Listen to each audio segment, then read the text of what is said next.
기도하시겠습니다. 좋으신 하나님 감사합니다. 우리를 깨워주시고 사람과 대화하기 전에 가장 먼저 하나님과 교제함으로 하루를 출발하게 하신 것을 감사드립니다. 우리는 영적인 존재임을 잊지 않게 하여 주옵시고 하나님의 뜻에 순종하는 하루가 되게 하시되 우리와 동행하여 주셔서 지혜와 명철로 우리의 길을 지도하여 주시옵소서. 걱정, 근심, 염려가 다 떠나가게 하시고 슬픔이 변하여 기쁨의 찬송이 되고 간증이 되는 역사를 보여 주시옵소서. 예수 그리스도의 이름으로 기도 올리옵나이다. 아멘. 오늘 말씀은 신명기 18장 9절부터 15절까지의 말씀입니다.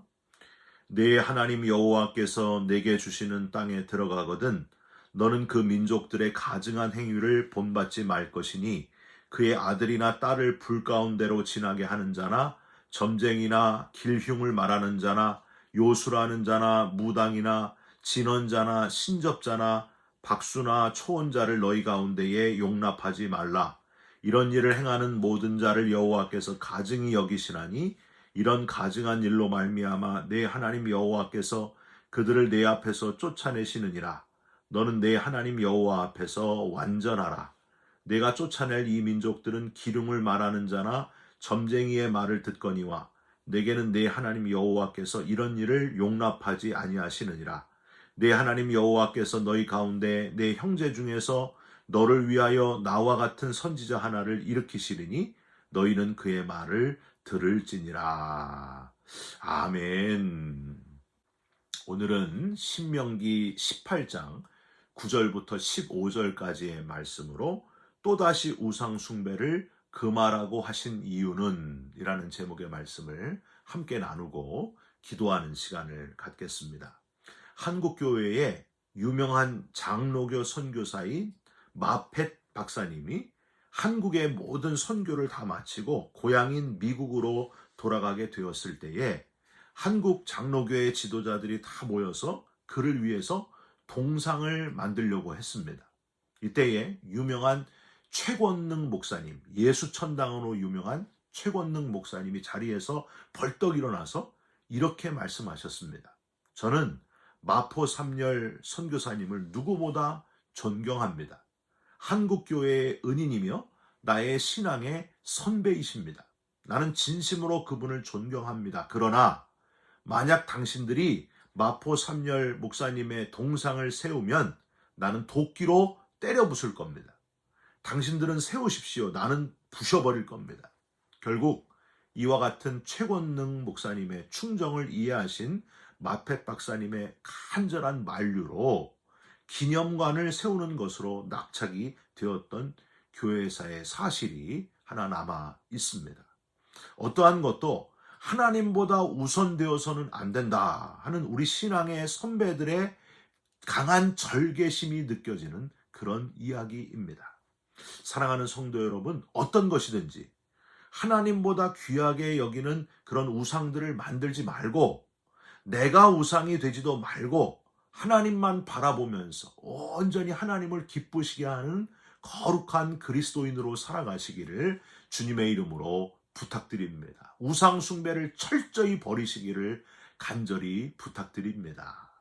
여러분, 이스라엘 최고의 지도자인 오늘 본문의 설교를 하고 있는 모세는 성경에 나와 있는 대로 하나님이 친히 장사를 지낸 사람으로 모세의 시신이 어디 있는지는 아무도 모릅니다.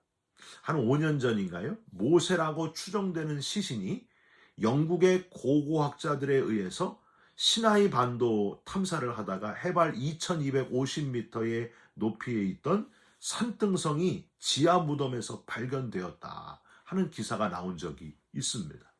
이게 모세인 것 같다 하고 추정을 했는데 확실하지는 않습니다. 여러분, 하나님이 왜 모세의 시신을 친히 숨겨서 장사 지내셨을까요? 아마도 모세가 사람들에 의해서 장사 지내어졌다고 한번 생각해 보십시오. 난리가 났을 겁니다. 북한의 김일성, 김정일 시신보다 더 귀한 최고의 명물, 이스라엘 최고의 우상이 돼서 사람들에게 불멸의 지도자다, 뭐 신비의 지도자의 시신이다 이러면서 크게 추앙을 받았을 거예요. 지금도 유명한 관광지가 되었을 거예요. 하나님은 이를 아시고 미리 아시고 모세를 꼭꼭 숨기셔서 또 다른 우상이 되지 않도록 모세를 친히 장사 지내셨다 하는 사실이 얼마나 다행인지 모릅니다. 여러분, 이 신명기 모세의 설교를 다루면서 우리가 참 많이 다루는 내용이 바로 하나님의 명령, 우상 숭배를 하지 말아라 하는 그런 내용입니다. 여러분, 오늘 본문은 신명기 18장인데요. 바로 앞장 17장 2절부터 한번 살펴보시기 바랍니다. 철저한 우상 숭배 금지 명령, 17장 5절에 보시면 심지어 우상 숭배하는 자는 성문으로 끌어내가지고 돌로 쳐 죽이라 고까지 했습니다. 이토록 하나님이 싫어하시고 경멸까지 하시는 우상 숭배를 왜 우리 인간은 그렇게 끊임없이 자행하고 또 자행하고 있을까요? 오늘 우리가 읽은 18장 9절에서 15절의 내용이 바로 우상 숭배를 철저히 금지하는 내용입니다. 그러니까 우상 숭배하지 말라를 이렇게 계속해서 말씀하시고 있는 거예요. 그런데 우리는 왜 하나님께서 이토록 우상 숭배를 철저하게 금하시고 계시는지 그 이유를 분명히 알고 있어야 됩니다. 그냥 하나님이 질투하셔서 그런 것만이 아니에요.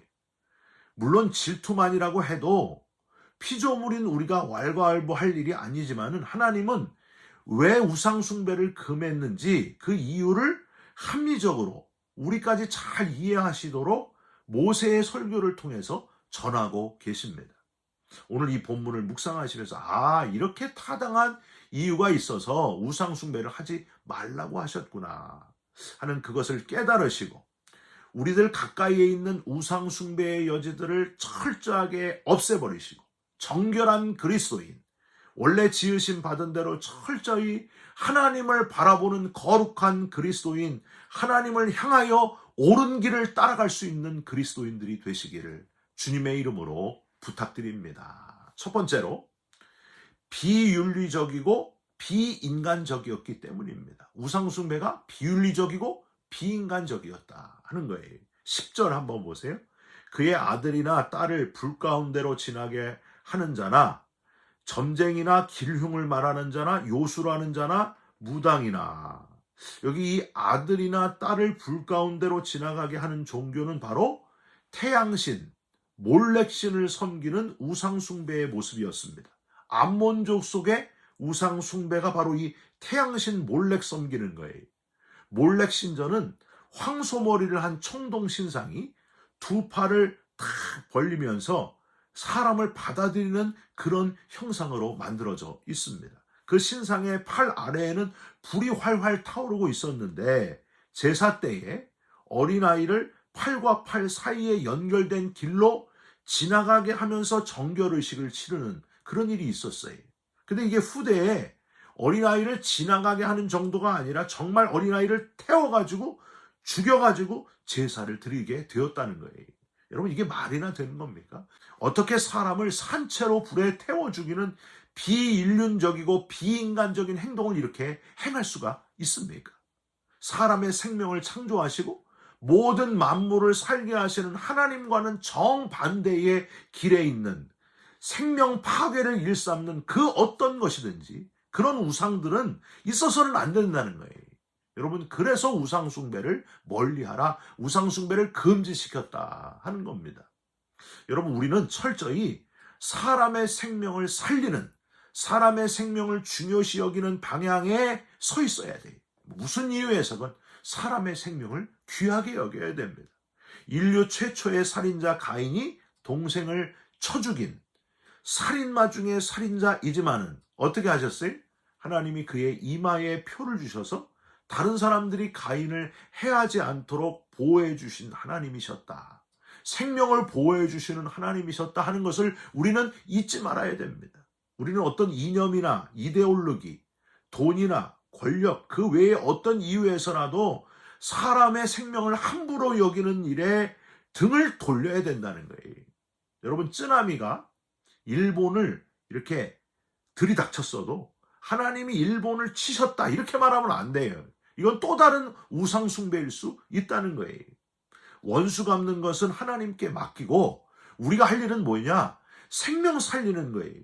그런 피치 못할 피해로 인해서 죽어가는 그 생명들을 구원해내는 일에, 살려내는 일에 열심을 내야 한다는 겁니다. 여러분, 그게 바로 우상 숭배에서 벗어나는 거예요. 내 복수심대로, 내 원한대로 막 잘 죽었다, 저건 망해야 된다, 이건 하나님이 원하시는 게 아니에요. 어떻게든지 우리는 생명 살리는 일에 애를 써야 됩니다. 그래야 우상 숭배를 철저히 버리게 되는 거예요. 여러분, 생명 살리는 일, 영혼 구원하는 일, 거기에 집중하시면서 우상을 철저하게 버리는 우상 숭배를 멀리하는 그리스도인 되시기를 주님의 이름으로 축원드립니다. 두 번째로, 우상 숭배는 귀신의 지혜를 의지하는 행위이기 때문이었습니다. 10절을 다시 보세요. 그의 아들이나 딸을 불 가운데로 지나게 하는 자나 점쟁이나 길흉을 말하는 자나 요술하는 자이나 무당이나. 11절 한번 보세요. 진언자, 여러분 진언자가 뭐냐면 주문을 외워서 마술하는 사람이에요. 신접자, 귀신을 부려가지고 예언하는 자나 박수, 원래 남자 무당이 박수예요. 또 초혼자, 이거 처음 결혼하는 사람이 아니고요. 죽은 사람의 영혼을 불러서 예언하는 자가 초혼자예요. 이런 자를 너희 가운데서 용납하지 말아라. 여기서 우리는요, 가나안 땅에 이렇게 많은 여러 종류의 사이비 종교 지도자들이 활개를 쳤구나 하는 것을 깨달을 수 있습니다. 중요한 것은 이런 종교 지도자들이 그냥 내가 사람들을 이용해서 돈 벌어야 되겠다, 이게 아니고 진짜 귀신을 불러가지고 귀신의 지혜와 귀신의 힘으로 살고 있었다는 게 중요해요. 얼마나 혼탁했겠습니까? 얼마나 이게 완전히 엉망진창이었겠어요. 하나님께서 이런 사이비 종교 지도자들을 얼마나 경멸하셨는지, 귀신의 힘으로, 귀신의 지혜로 사람들을 현혹시키는 이런 자들에 대해서 12절 한번 보세요.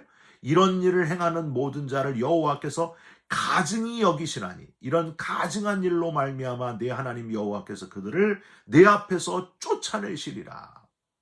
여기서 이 가증히 여긴다는 표현이 토바라는 히브리어를 쓰고 있는데, 이거는요, 심히 꺼리다, 아주 강력하게 거절하다, 구역질 날 정도로 혐오하다.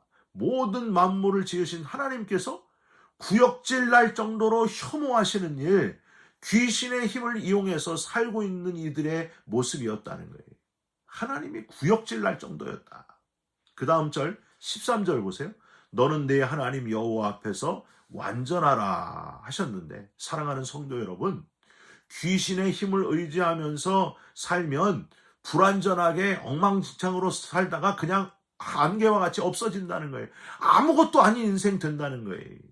그걸 우리가 꼭 기억하면서 우리를 여호와 앞에서 완전하라 하신 그 말씀에 순종하면서 완전한 길, 주님 걸어가신 길, 하나님을 향한 길, 그 길을 묵묵히 끝까지 걸어가시기를, 생명 살리는 그 길을 걸어가시기를 주님의 이름으로 부탁드립니다. 마지막으로, 우상 숭배는 하나님과의 약속을 위반하는 행위이기 때문이었다는 것을 기억하시기 바랍니다. 아까 말씀드린 12절에 가증하다, 토바라는 단어는 구역질 날 정도로 혐오스럽다 말고요, 또 다른 뜻이 있어요. 그게 뭐냐 하면 불성실하다, 신실하지 못하다, 즉 약속을 지키지 못한다라는 뜻을 가지고 있습니다. 우상 숭배하면 12절 끝에 여호와께서 그들을 네 앞에서 쫓아내신다, 이 표현 속에도 너희도 마찬가지다, 너희도 택하신 족속 이스라엘 민족이라고 너무 마음 놓고 있지 말아라. 내가 분명히 너희에게 약속된 이 땅 가나안 땅을 주리라고 내가 약속하지 않았느냐. 그런데 나 여호와는 약속을 지켰는데 너희는 왜 신실하지 못하느냐. 약속을 마땅히 지킬지니라 우상 숭배를 버리고 온전히 나 여호와만을 의지하라. 그런 뜻을 가지고 있습니다. 하나님을 이렇게 약속을 확인하시고 확인 받으시는 분으로 설교하고 있는 모세. 그런데 우리는 마지막 15절에서 모세의 설교를 통해서 말씀하시는 또 다른 약속을 발견할 수 있습니다. 15절 한번 보세요. 내 하나님 여호와께서 너희 가운데 내 형제 중에서 너를 위하여 나와 같은 선지자 하나를 일으키시리니 너희는 그의 말을 들을지니라. 내 형제 중에서라는 표현은 이스라엘 민족 12지파 중에서 나와 같은 선지자 하나. 여러분 누굴까요? 메시아, 구원자이신 예수 그리스도를 보내시고 구원하신다는 약속. 예수 그리스도께서 오실 것을 몇천 년 전에 모세의 설교를 통해서 미리 약속하시고 계시는 하나님이심을 우리는 여기서 발견할 수 있어야 됩니다. 결국 세월이 아무리 흘러도 그 약속을 하나님이 지키신다는 거예요. 저와 여러분들을 위해서 독생자를 정말로 보내주시고 약속된 대로 저와 여러분을 위해 대신 죽게 하심으로 구원을 완성하시는, 구원을 이루시는 하나님. 여러분, 우리가 해야 될 일이 뭐겠어요? 우리는 우상 숭배를 철저하게 버리는 거예요. 눈에 보이는 것 중에 하나님 아닌 것들에 집착하고 거기에 막 사랑하고 거기에 빠지는 것, 철저하게 그런 우상들을 다 버림으로 하나님께 집중함으로 하나님을 기쁘시게 하는 신실하신 하나님, 약속을 지키시는 하나님, 우리도 거기에 맞춰야 되잖아요. 하나님을 기쁘시게 하면서 영혼을 구원하는 하나님의 도구로 살아가시기를, 우상 숭배를 철저히 버리시기를 주님의 이름으로 축원드립니다. 같이 기도하겠습니다. 하나님, 우상 숭배, 눈에 보이는 것들 집착하고 사랑하는 것들을 철저히 버리게 하여 주시옵소서. 비윤리적이고 비인간적인 헛되고 무익한 일, 우상 숭배를 다시 철저히 버리게 하여 주옵시고 하나님의 약속을 온전히 바라보는 자가 되게 하여 주시옵소서. 하나님 외에는 어떤 것도 의지할 존재가 없습니다. 오직 하나님뿐입니다. 하나님 붙들고 승리하는 우리의 인생이 되게 하여 주시옵소서. 예수 그리스도의 이름으로 기도 올리옵나이다. 아멘. 하늘에 계신 우리 아버지여, 이름이 거룩히 여김을 받으시오며 나라가 임하시오며 뜻이 하늘에서 이룬 것 같이 땅에서도 이루어지이다. 오늘 우리에게 일용할 양식을 주옵시고 우리가 우리에게 죄진 자를 사하여 준 것 같이 우리 죄를 사하여 주옵시고 우리를 시험에 들게 하지 마옵시고 다만 악에서 구하옵소서. 나라와 권세와 영광이 아버지께 영원히 있사옵나이다. 아멘. 사랑하는 성도 여러분, 우상 숭배를 철저하게 버리시고 신실하신 하나님, 약속을 지키시는 하나님을 붙들고 살아가시기를 간절히 부탁드립니다. 여러분 사랑합니다. 축복합니다. 감사합니다.